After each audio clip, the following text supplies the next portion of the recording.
Hello বন্ধুরা, এবার চলে আসলাম আপকামিং সুপার ডুপার হিট নাটক নিয়ে হাজির হয়েছি আপনাদের সামনে। নাটকের নাম হলো পাগলু।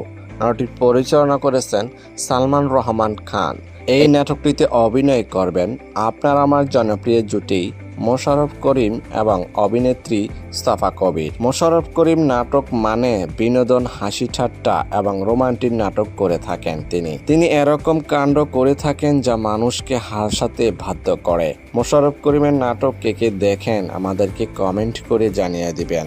এই জুটি নাটক মানে স্পেশাল, তাদের নাটকগুলো অনেক সুন্দর এবং রোমান্টিক হয়ে থাকে। এই নাটকটি আপনি কোথায় কিভাবে দেখতে পারবেন? জি সিরিজ বাংলা নাটক ইউটিউব চ্যানেলে রিলিজ দেওয়া হবে নাটকটি, তবে অতি শীঘ্রই রিলিজ দেওয়া হবে নাটকটি। দেখার জন্য অপেক্ষায় থাকতে পারেন। তবে এই জুটি নাটক কে কে দেখেন আমাদেরকে কমেন্ট করে জানাবেন, যেন আপনাদের মাঝে পরবর্তী নতুন ভিডিও উৎসাহিত করতে পারি। যদি আপনাদের কাছে এই জুটি নাটক ভালো লেগে থাকে তাহলে চ্যানেলটি লাইক, কমেন্ট এবং সাবস্ক্রাইব করে আমাদেরকে উৎসাহিত করে যাবেন, যেন পরবর্তী নতুন আপডেট আপনাদেরকে দিয়ে যেতে পারি। ধন্যবাদ।